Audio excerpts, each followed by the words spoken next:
on conscience and the weight of what I've done. Let me tell you about guilt. Real guilt. Not the fleeting shame you feel when you've said something cruel or forgotten someone's birthday. I'm talking about the kind of guilt that lives in your bones, that wakes you in the middle of the night, that sits across from you at every meal like an uninvited guest you can never dismiss. I killed trillions. Say that number out loud. Trillions.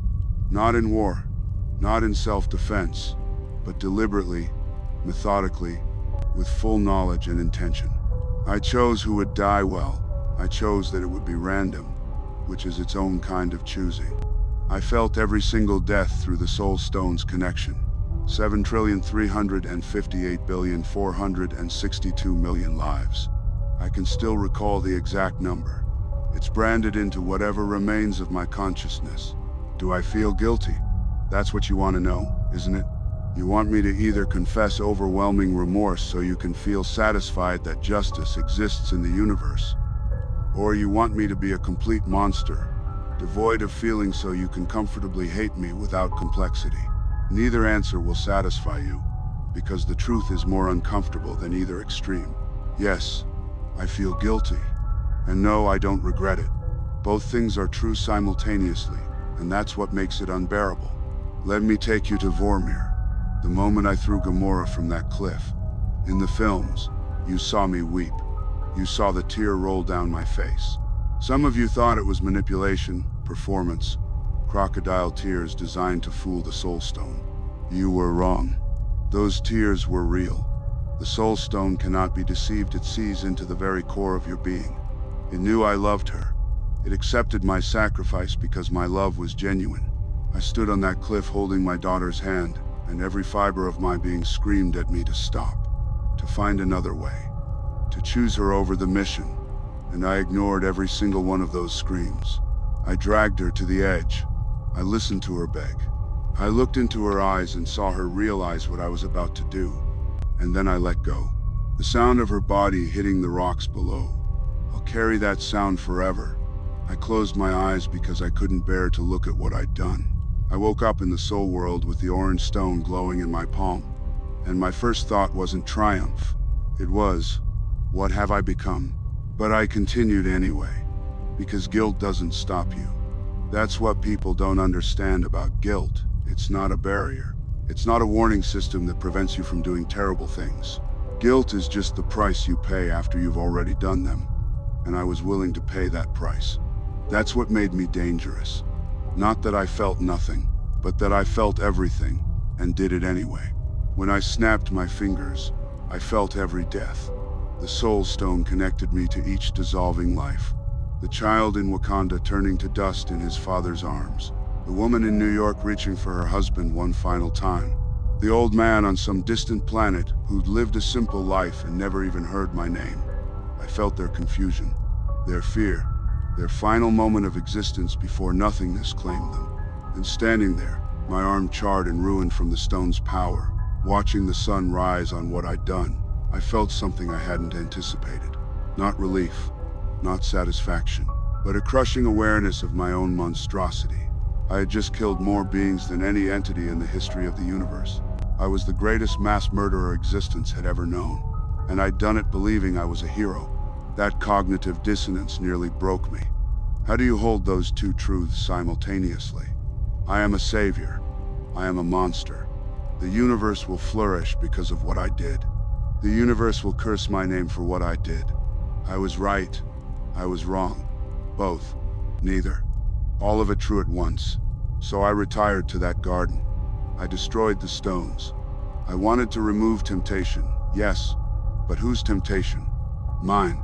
Because in those 23 days between the snap and the Avengers finding me, I thought about undoing it. Constantly. Obsessively. Every sunset, every meal, every moment alone with my thoughts, the same question. What if I brought them back? Not just Gamora, though her absence was a wound that wouldn't close, but all of them. What if I'd been wrong? What if there was another way, and I'd just been too damaged, too traumatized by Titan's fall, too convinced of my own righteousness to see it? What if I'd committed the greatest atrocity in cosmic history for nothing?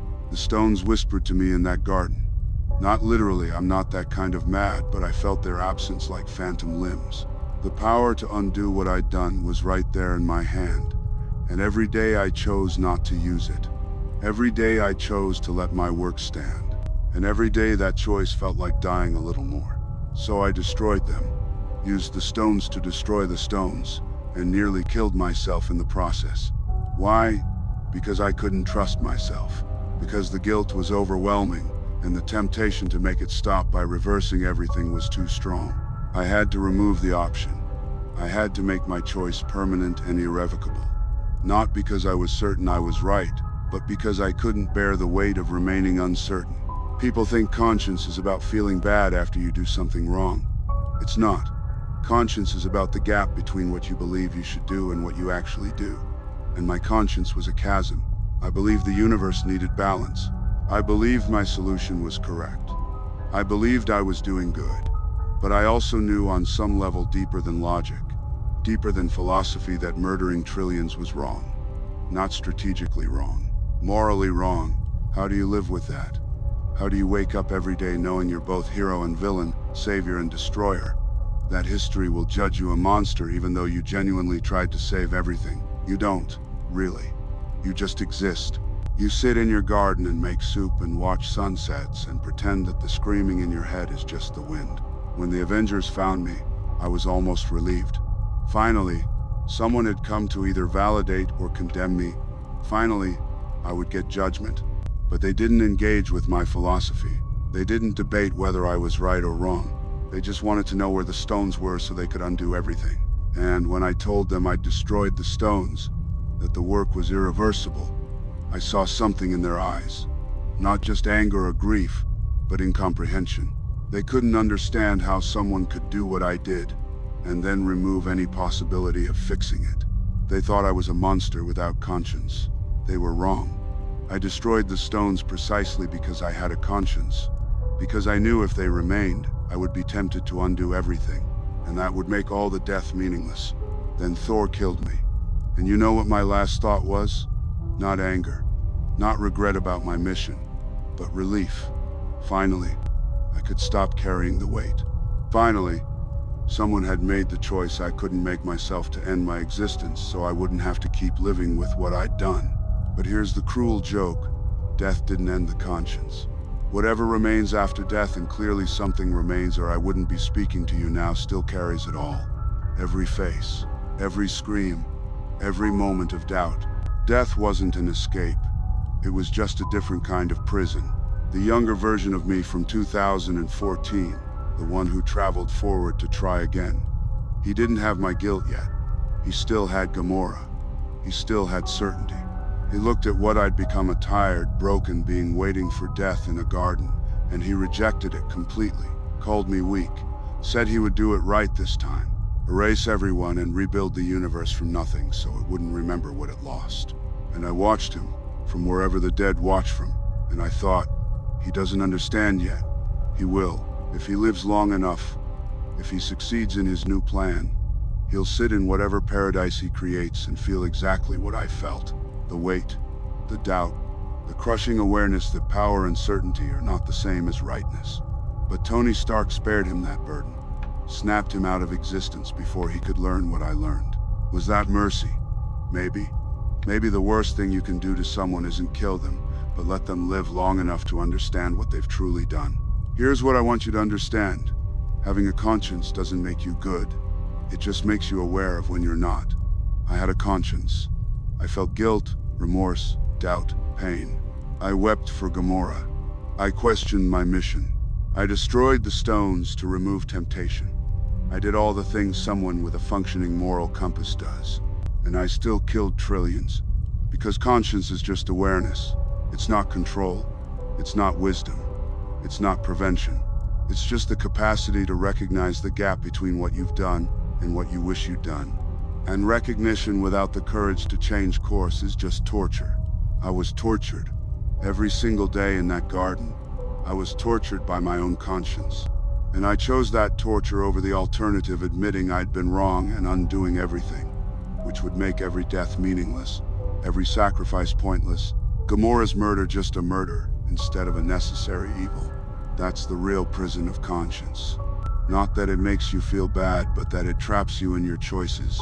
You've done something so enormous that reversing it would be a betrayal of everyone who died for it. So you have to double down. You have to insist you were right. You have to sit in your garden and tell yourself the universe is grateful, even as your conscience screams that you're a monster. Both things are true. I saved the universe by destroying half of it. I am a villain who genuinely tried to be a hero. I have a conscience that recognizes the horror of what I did, and a philosophy that still believes it was necessary. All of it true, all of it unbearable. So when you ask if Thanos felt guilty, the answer is yes. Overwhelmingly, crushingly, eternally yes. I felt guilty about Gamora, about the trillions who dissolved, about the civilizations I'd balanced before the snap, about Nebula and every piece I'd taken from her, about Titan and my failure to save it, about everything. And I did it all anyway, because guilt is not enough. Conscience is not enough. Awareness of your own monstrosity is not enough to stop you from being monstrous when you believe the alternative is worse. That's the lesson I learned too late. Conscience without humility is just self-awareness.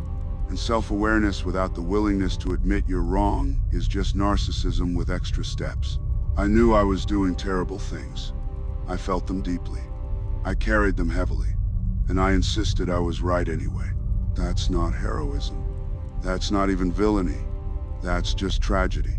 The tragedy of someone with enough conscience to feel everything and enough arrogance to do it anyway. I am Thanos.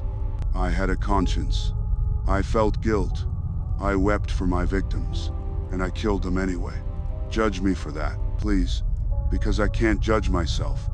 My conscience is too busy screaming to form a coherent verdict, and the universe, indifferent and eternal, continues without me, as it should, as it must, as it always would have, regardless of what I did or didn't do.